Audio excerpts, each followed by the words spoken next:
Back to channel. Today we are going to start the histology of ear. So ear is actually divided into the external ear, middle ear and the internal ear. So the external ear contains the auricles, external acoustic meatus and also the tympanic membrane, and the internal ear contains the tympanium and also our ear ossicles, there is malleus incus stapes, and the inner ear contains our vestibulocochlear system. So the external ear and middle ear mainly concerned with hearing, and also our cochlea is mainly cochlea of the inner ear is also with the hearing, but the vestibule is the one which mainly provides the information to the brain regarding the position and the movements of our head. So this is important. So we already know the auricle or the pinna is the elastic part, and the external acoustic meatus is the passageway of our sound, and the tympanic membrane vibrates and it passes information through order is Miss. We can remember the mnemonic Miss means malleus, incus and stapes. So from stapes it enters into the round window of our internal ear system, and from round window it enters into vestibule, cochlea, and from cochlea to the brain. So this is the mechanism of hearing. So we know the external ear we also have tympanic membrane included in it, and the middle ear is present in the teres part of our temporal bone, which mainly contains a tympanum and the ossicles we have discussed, and the internal ear mainly contains the central part vestibule. So the vestibule is continuous. In front of the vestibule you can see we are having a spiral shaped cavity known as cochlea, right? And posteriorly to the vestibule we have a semicircular canals, three semicircular canals. So sound waves direct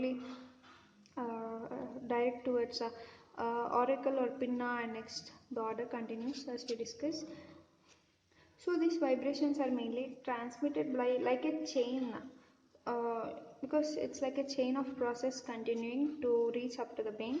So these impulses travel in the cochlear nerve to the brain, and the actual perception of sound takes place in the brain. So let's see the external and the middle ear first. So as we discussed, external, that is auricle. Auricle is nothing but having an elastic cartilage. It has some hair follicles and also sebaceous glands and sweat glands are present in it. And external acoustic meatus is also made up of elastic cartilage in the outer part and partly of a bone in the inner part. So the meatus is lined by the skin too. The skin lining of the bony part is thin, that is inner side is thin and firmly adherent to the underlying bone, right? And in the cartilaginous part the skin is thick because the cartilage, so the skin should be thick, and contains hair, sebaceous glands and important gland known as ceruminous glands. So ceruminous glands is present only in the cartilaginous part, the bony part doesn't contain it. And the ceruminous gland mainly secrete the wax of the ear, if you know the wax of the ear, right? So these are the modified sweat glands which are lined by the columnar, cuboidal or maybe also lined by the squamous epithelium. And the tympanic membrane. So tympanic membrane also have three layers. The middle layer is made up of fibrous tissue, outer layer, you know, tympanic membrane's outer layer, and the innermost layer is the mucous membrane layer. So middle layer is also outside lined by the skin. It is continuous with the external acoustic meatus and inside by the mucous membrane of the tympanic cavity. So the fibrous layer also contains that is the middle layer also contains some collagen fibers and also elastic fibers. So how these fibers are arranged in the form of two layers, and the outer layer is present radially and the inner layer is present circularly. So the mucous membrane is lined by epithelium which may be cuboidal or also squamous. So sometimes it is said that the mucosa of the upper part of our tympanic membrane may also have patches, if they have patches of ciliated columnar epithelium, but actually this is just said, it is not still seen in the electromagnetic studies. Next, coming to the tympanic cavity. So tympanic cavity, this is the tympanic cavity.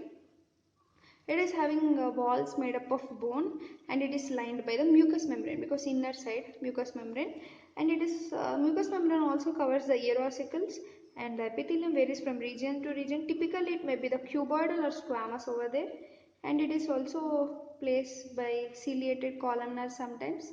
And the ossicles of the middle ear consist mainly of a compact bone but do not have the marrow cavities. So they have compact bone but no marrow cavities. And next coming to auditory tube. So you can see these are the layers by which the layers are lined. So the auditory tube is mainly the partly bone. So you can see this is the auditory tube over here. This is also known as eustachian tube, which connects with our nasopharynx, that is pharynx, nasopharynx part. So this auditory tube is partly bony to the lateral side. Laterally it is bony, but medially it is cartilaginous nearer to the nasopharynx.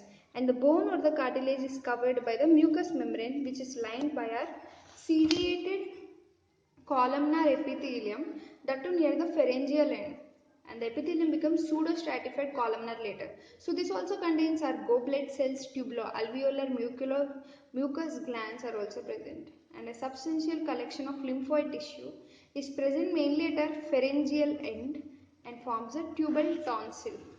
So you can see these are the layers which are formed by, so this is the bone and this is a ciliated columnar epithelium lining over here, and this is the skin on the outer surface, and this is the connective tissue.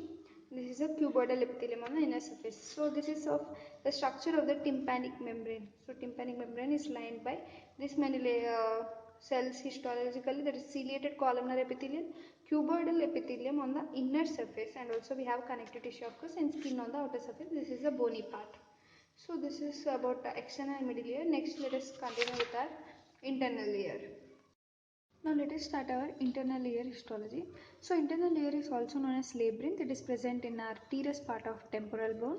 So this internal layer is actually divided into the bony labyrinth and also the membranous labyrinth. So bony labyrinth is nothing but the bony structure which is covering the outside, and inside we have the membranous labyrinth. So by transverse section we can easily understand this. Here you can see. So this is a wall of a membranous labyrinth. Membranous labyrinth have the endolymph inside, and you can see the perilymph. Perilymph is outside, that is inside the bony labyrinth. So you can see it is like a tube in a tube structure. Okay, you can see like this here. So this is a bony labyrinth. So bony labyrinth inside we have a membranous labyrinth, and the bony labyrinth is filled with perilymph, and the membranous labyrinth is filled with our endolymph. So this is what you can see. This is the structure of an internal ear. So this is what they are saying all over the here about this. And this bony labyrinth, actually this bony labyrinth is divided into three parts mainly. That is our cochlea, vestibule, and our semicircular canals. So this is about our bony labyrinth divisions. So again our cochlea is dividable into three parts, that is the scala vestibuli, scala media, and a scala tympani. So the scala tympani opens into the middle ear. So this is about internal ear. So middle ear will be this side. So this scala tympani opens into the middle ear mainly by a fenestra. What is it? Fenestra cochlea. So scala tympani, scala tympani, yeah. Scala tympani, as a name you can understand it. Scala tympani. Tympani means tympanic membrane, which is present in the middle ear, by which by fenestra cochlea. And also we have the fenestra vestibuli. So fenestra vestibuli, as a name you can say it is because part of a scala vestibuli. So scala vestibuli opens into vestibule by the fenestra vestibuli. So next, so the parts of the membranous labyrinth we can easily see here.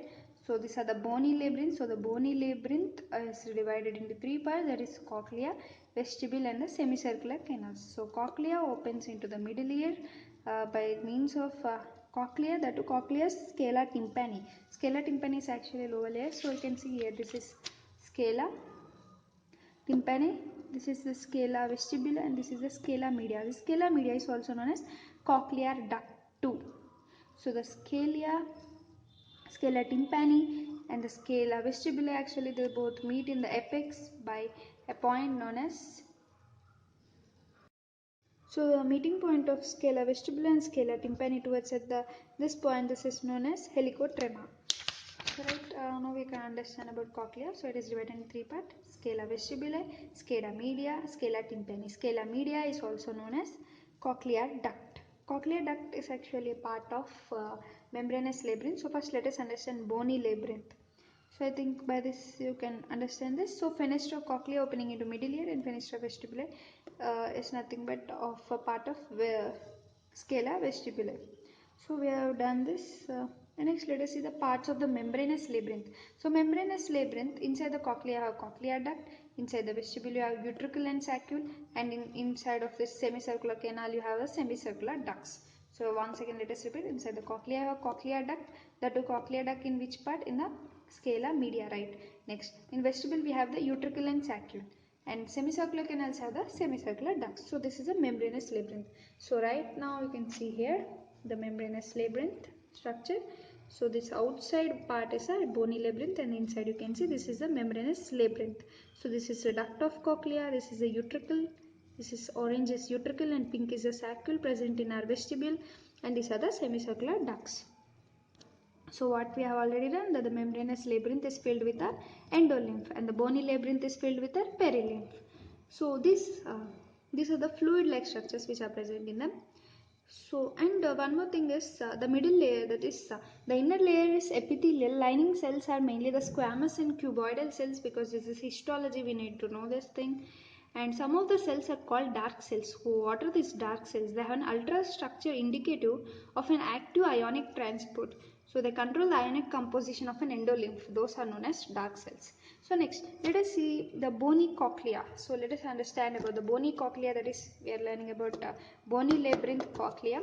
So what is cochlea? Cochlea actually looks like a snail shell, right? You can see like a rolled up snail shell, right? So it has actually as modulus. Modulus, what is modulus? Modulus is nothing but it is a base in which it turns around. So you can see, if we cut that section, we can see here this is the modulus around which we have the cochlear canals. You can see right here. So cochlea is twisted around the modulus. So modulus is actually a spongy meshwork like structure which is mainly pierced by the nerves.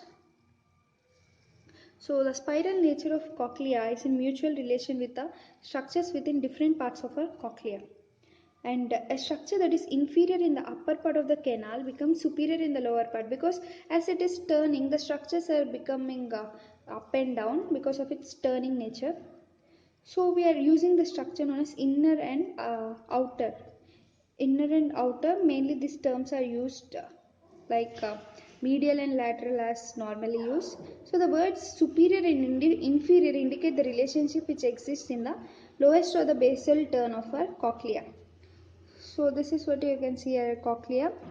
So this bony projection is called, we find some cochlear canals over here. So this partially cochlear canals are divided into two parts by a bony lamina that projects outwards from the modulus. So modulus, you can see this from the modulus, you can see there is a bony structure coming and dividing our cochlear canals into two types like this.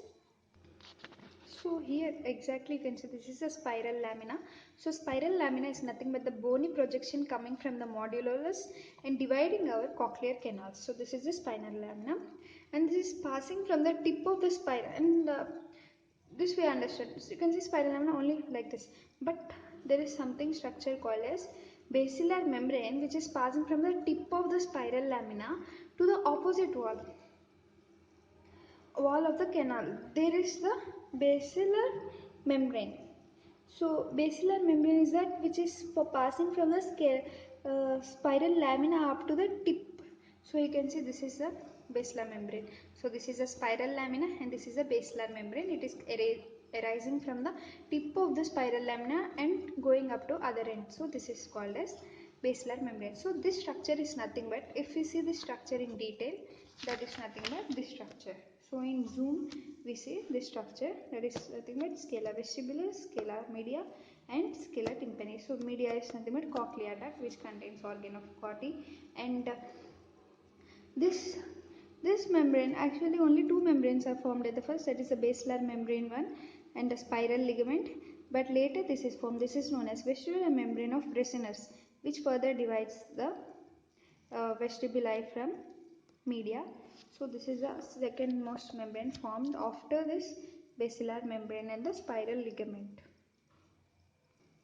So our scala tympani, it is opening into our medial wall of our middle ear by a fenestra cochlea, and that fenestra cochlea is again further closed by the secondary lymphatic membrane. So this is important. The scala tympani opens into the middle ear by a fenestra cochlea, and the fenestra cochlea is further closed by a secondary tympanic membrane. So this vestibular membrane also have a basal lamina, and this basal lamina is lined either side by a Squamous epithelium. The basilar membrane is further divided into two parts, mainly based on the part which is covering the organ of Corti is divided in is known as zona arcuta, and the part which is lateral to the zona arcuta is called as zona pectinata, and zona arcuta is mainly made up of single layer of delicate filaments of collagen, and the zona pectinata is made up of three layers of fibers. So our internal ear is mainly highly specialized for main two functions, that is hearing we all know, and one more important function is providing the information about position of the movements of the head. So these impulses are mainly converted into nerve impulses by a number of structures which are acting as transducers. So the end organ for hearing is the spiral organ of Corti. Here you can see this is a spiral organ of Corti. So it lies mainly in the duct of the cochlea, because duct of the cochlea, you can see the duct of the cochlea is nothing but belonging to the membranous labyrinth. So as I said that even internally here main function is to say the movements of head. So that movements of head are mainly identified by the macula. So what is this macula? Macula is present mainly in our utricle and saccule. Utricle and saccule are also part of membranous labyrinth, right? So this utricle and saccule part known as macula, which is responsible for the angular movements of the head, which is provided by end organs called as ampullary crest or also called as crista ampulla. So you can see these are the ampullary crests, which are the main function for the producing the angular movement to the head. Means it is giving the information about this. These are present mainly in the membranous labyrinth, and these are ampullary crests which are belonging to the macula, which are present in utricle and saccule. So one such crest is present in each semicircular duct. So every semicircular duct have at least this one ampullary crest. So here you can find the end of each semicircular duct is having this ampulla. So this ampulla is the end organ which lies within this dilatation, and these end organs are described. So you can see every semicircular canal is having an end that is known as ampulla, which gives mainly function is to give information about the angular rotation of our head. So as I said, each semicircular canals enter in an ampulla, and each ampulla have ampullary crest. So these ampullary crests are mainly lined by our columnar epithelium. As this is histology, we need to know which kind of epithelium is lining which part. So the columnar epithelium is lining it, and it is further having two kinds of cells, and these are nothing but the hair cells, and also which are specialized mainly for our mechanoreceptors and supporting substanticular cells. So you can see these are the hair cells, and these are the some of the cells like connective tissue, all these are supporting substanticular cells. So here you can find out the histological structure of the ampullary crest, that is nothing but the end part of our semicircular canal have this histological structure. This is the connective tissue, this is the planum semilunatum, and these are the hair cells, and this is the cupula. So now let us start the detailed study of these hair cells. So these hair cells are actually having the two main types of cells. So what are those? That is one large kinocilium, which is probably non-motile. So we have one non-motile structure that is known as kinocilium, and we have the number of stereocilia, which are like large microvilli. So we have stereocilia and also kinocilium. Remember, kinocilium is non-motile. So these hair cells are moving towards this gelatinous material you can see here. This is nothing but known as cupula. So this each hair cell is actually innervated by the vestibular nerve. So they are having the efferent, these hair cells are having the efferent process and different process. So the efferent fibers are nothing but the vestibular nerve which are stimulating them, and the efferent process can also change, they are mainly dependent on the receptor mainly depending on the alteration of the threshold of the receptors. So these hair cells are again further divided into two types, that is type 1 which is flash shape, and nucleus is present at the base, and that is having a basal part known as calyx. And the type 2 hair cells are columnar, and they also, these both type of cells receive the nerve terminals mainly efferent and different. The efferent are non-granular and the efferent are the granular. So as now we are studying the end organs of our inner ear. So end organs are nothing but the end parts. So what are the end parts till now we are learned? That is the ampullary crest of our semicircular ducts and the macula of utricle and saccule. So why this actually, what is the function, why they are present is nothing but as we learned just now about the hair cells, that is in ampullary crest we have seen the function of hair cells that they are moving. So what actually, why they are present is mainly each hair cell is polarized With regard to the position of the kinocilium, we have said that the kinocilium is non-motile, but the stereocilia are motile. So the stereocilia are moving towards the kinocilium. So when the relation between the stereocilia and the kinocilium are producing a kind of movement that is said to be towards the utricle sometimes, and sometimes towards the side of our saccule. So in the lateral semicircular duct, so you can see here in the lateral semicircular duct, the kinocilia lie on the side of each cell, that is towards the utricle, while in the anterior and posterior semicircular ducts, the kinocilia is lying on the opposite side. So when the stereocilia are bending towards the kinocilium, that is the immotile structure, the cell is getting hyperpolarized, and it is depolarized when bending away from the. So when it is moving towards the kinocilia, then they are hyperpolarized. When they are moving away from the kinocilia, then the cell is getting depolarized. The mainly depolarization, we know it is mainly depend on the calcium channels. So let us see, so we have completed about the hair cells. Now let us see about the supporting cells of our ampullary crest. So the supporting are also known as sustentacular cells. These are elongated and may be shaped like a glass, narrow in the middle and wide at the each end. So they support the hair cells and provide them nutrition. So nothing but we know supporting cells are always providing nutrition and supporting the cell. So they always modify the composition of the endolymph. And next coming to the ampullary crest. As I am mentioning here endolymph because it is a membranous labyrinth. Next the functions of the ampullary crest.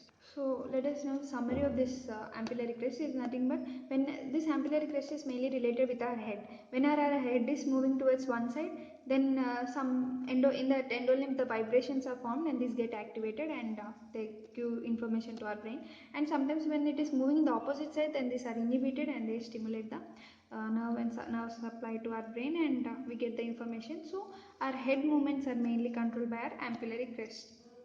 And this also depends on various crista because each crista of the semicircular canal may vary according to the position of our head. So the collection of this all different semicircular crests, ampullary crest information, it sends to the brain. So ampullary crest is related to our head movement. Macula is also similar to our ampullary crest, but the only difference in the macula is that they are having a special kind of particles known as olothites or also known as statoconia. You can see this olotith is present in our gelatinous surface over here. You can see this is the structure of our macula which is present in the end organ of, this is the end organ of our utricle and saccule. So you can see this is the otolith membrane. This is mainly present. This is the only difference between a macula and ampullary crest. This is also known as membrana statocorneum. Actually the each hair cell is polarized in a reference to a raised ridge. This is called as striola. It is running in the long axis of the macula, dividing it into the two halves. That is the utricle. The kinocilium of each hair cell lies on the side of the cell which is nearest to the striola. But in the saccule, the kinocilium is on the side away from the striola. So this is the difference in the striola in our utricle and saccule. So these macules are also important for our head and other organs static balance, kinetic balance, and the macule of saccule especially is concerned with the low frequency of sound and which are arising from our ampullary crest, that is end organs of our semicircular canals, and also the macule influence the position of our eyes. So they also have influence on the body posture through the vestibular nuclei. So these are the other functions of the macule, but the ampullary crest main function is a head, related to the head, but macule also head and other organs and also static balance, kinetic balance, and also it is related to our body posture, that is mainly by connecting with the vestibular nuclei. So next we have a planum semilunatum. So this is what which is present beside our ampullary crest. So if you remember, ampullary crests are the end organs of a semicircular ducts. So beside this we have a planum semilunatum. It is mainly concerned with forming our endolymph, and it is also known mainly its function is for ionic balance. It is maintained by our dark cells. So the dark cells are nothing but the planum semilunatum. Mainly they are concerned with our ionic balance and they also produce some amount of endolymph. So now let us see cochlear duct. As cochlear duct, it is a part of membranous labyrinth. So it is containing endosteum, that is the bony part, the endosteum, to which we know it is, here we can understand this. So it is having endosteum, this is the endosteum to which the basilar membrane is attached on one side and the vestibular membrane is attached. So moving further to the vestibular membrane, we have here the spiral ligament which is attached anteriorly to our endosteum itself.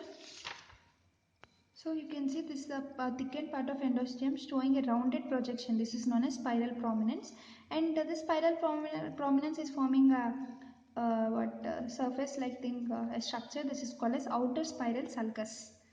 So between the vestibular membrane and this spiral prominence, we have a surface here. This is known as stria vasculosa. This is the only epithelium in our body which is containing capillaries within. So this is the only epithelium with the capillaries within it. In our whole body, this is the only special structure.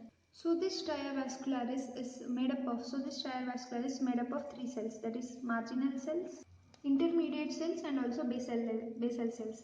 So the stria vascularis is made up of three cells, that is marginal cells, intermediate cells and basal cells. So we have learned already about dark cells. So the stria vascularis marginal cells are nothing but called as dark cells, which are helpful in production of endolymph. Here in this cavity we have a spiral ganglion which is made up of mainly bipolar cells. So this ganglion have the central process and peripheral process. The central process mainly gives rise to the cochlear nerve, and the peripheral process passing through the spiral lamina and reach up to the organ of Corti. So as we already discussed about the endosteum, as you know, if there is endosteum, there is also periosteum outer side. So this periosteum is mainly thickened to form a structure known as limbus lamina spiralis, or also it is known as spiral limbus. So this limbus is actually triangular in shape and it has a flat lower surface attached to a spiral lamina and a convex upper surface to which the vestibular membrane is attached, and deeply concave outer, having the deeply concave outer surface, and the deeply concave outer surface is known as internal spiral sulcus. So this sulcus is bounded above by a sharp vestibular lip and below by a lymphanic lip, so which is fused to form a spiral lamina. So how the spiral lamina is formed? It is mainly by the fusion of a internal spiral above by a vestibular lip and below by the lymphanic lip. So spiral organ of Corti now we are going to learn. So spiral organ of Corti, as the name itself, it is spiral in structure. It is present on our basilar membrane. We know this, we already discussed. So it is also divided like other cells into hair cells and supporting cells. So the cells of spiral organ are mainly covered by a gelatinous mass. You can see this is known as membrana tectora. So the spiral organ of Corti is enclosing a triangular cavity called a tunnel of Corti, or also cuniculum internum, and the base is on the basilar membrane, and it has sloping inner wall that is mainly formed by the internal rod cells. Internal rod cells, you can see inner rod cells over here, and it is also having outer wall that is formed by the external rod cells, are also known as outer rod cells. So you can see this is the outer rod cell and this is the inner rod cell. The outer hair cells are supported by a phalangeal cells of diatus which are on the basilar membrane, and the outer side of the outer hair cells are, and the phalangeal cells are tall supporting cells called as cells of Hensen. So we can see these are the cells of Hensen, and still more externally outer spiral sulcus is lined by cubical cells called cells of Claudius. So you can see these are cubical cells called cells of Claudius, and a narrow space that is the cuniculum externum. So the cuniculum externum intervenes between the outermost hair cells and the cells of Hensen. So there is also a third space that is the cuniculum medium. So cuniculum medium is also known as the space of Newell. So the space of Newell lies between the outer rod cell and the outer hair cell, and the spaces are filled mainly with our perilymph, or also known as Corti lymph. And so this is what you can see here in this picture. This is the cells in the organ of Corti. Now let us see about the rod cells. So rod cells having the base, you can see here the base, foot plate or the crest, and they're having middle part and the head. So head, you can see they're fusing together to form a reticular membrane, and then sometimes it continues to form a phalangeal cell where it is attached to the outer hair cells. So this is this is a phalangeal process, and this process joins similar process of neighboring cells to form a continuous membrane. So that continuous membrane is nothing but the reticular membrane. So this is about the rod cells. Next, let us see about the hair cells. So you can see these are the hair cells. Hair cells are present on the phalangeal cells, And these hair cells are maybe in columnar shape or pyriform shape. They are called as hair cells because they are having a stereocilia. You can see freely mobile stereocilia is present on the hair cell. So this is a zoom image of our hair cell, which is having efferent nerve terminal, efferent nerve terminal, and a supporting cell in the inner hair cell. And this is a cuticular plate, and these are the stereocilia. These hair cells are arranged in the form like V shape or U shape. You can see it is like V shape. So you can see surface view of hair cell showing stereocilia arranged in 3 rows in a form of V. So they may be mainly as most common is V shape or also U shape. So each V shape have 3 rows of hair. So they are arranged like outer row you can see they are tallest, in the middle row they are small like middle size, and innermost they are smaller size. Here the true kinocilia are not present like we have already discussed in ampullary crest, but here no true kinocilia can be seen. So now let us see the direction of the V. So the direction of V is of functional importance, that is like hair cells of the macula and also the cristae, those of cochlea are polarized. So bending of stereocilia towards the apex of the V is causing the depolarization, while the reverse causes hyperpolarization, and the ionic gradients are also associated with the depolarization and hyperpolarization because it's maintained epiphysis, because it maintains the epiphysis of hair cells and also surrounding cells and tightly sealed by occluding junctions. So last part we are completing our year, that is last part is outer phalangeal cells and the reticular lamina. So here you can see the structure of our phalangeal cells and reticular lamina. Actually this phalangeal process unite together to form a reticular lamina. So you can see this is the outer hair cells, this is a transverse process forming phalangeal process, and this is the phalanx, and these are the nerve terminals supplying us. This is the phalangeal cell and they are attached to the basilar membrane. So this is about phalangeal cells. So this phalangeal process together unite with another one and form a reticular lamina. So this reticular formula actually forms a barrier impermeable to ions. So this is the function that it is mainly impermeable to ions except through the cell membrane. So it also forms a rigid support. It is nothing but giving support between the apical parts of the hair cells, thus ensuring the hair cells rub against the membrane tectora. If you remember, there is upper gelatinous membrane pectora. This is all about organ of Corti cells we are learning now. So when the basilar membrane vibrates, so when basilar membrane is vibrates, then the apical parts of the hair cells are ensured to rub against the membrane tectora. This is the main function of this outer phalangeal cells and reticular cells. And next we have finally our membrane tectora. So the membrane tectora lies over the internal spiral sulcus and over the hair cells of the spiral organ. So it consists mainly of delicate fibers which are embedded in the gelatinous matrix. So the material is probably secreted by cells lining the vestibular lip of limbus lamina spiralis, and a narrow gap separates the membrane tectora from reticular lamina, and the stereocilia of outer hair cells are in contact with the membrane tectora. So now elementary facts about the mechanism of hearing. So mechanism of hearing is nothing but first the sound enters by auricle or pinna veno and next into eustachian tube and next into our tympanic membrane, and the tympanic membrane vibrates and it passes into malleus, next incus, stapes, and from stapes into the oval window, and into the oval window into our cochlea and vestibule, and also our secondary tympanic membrane.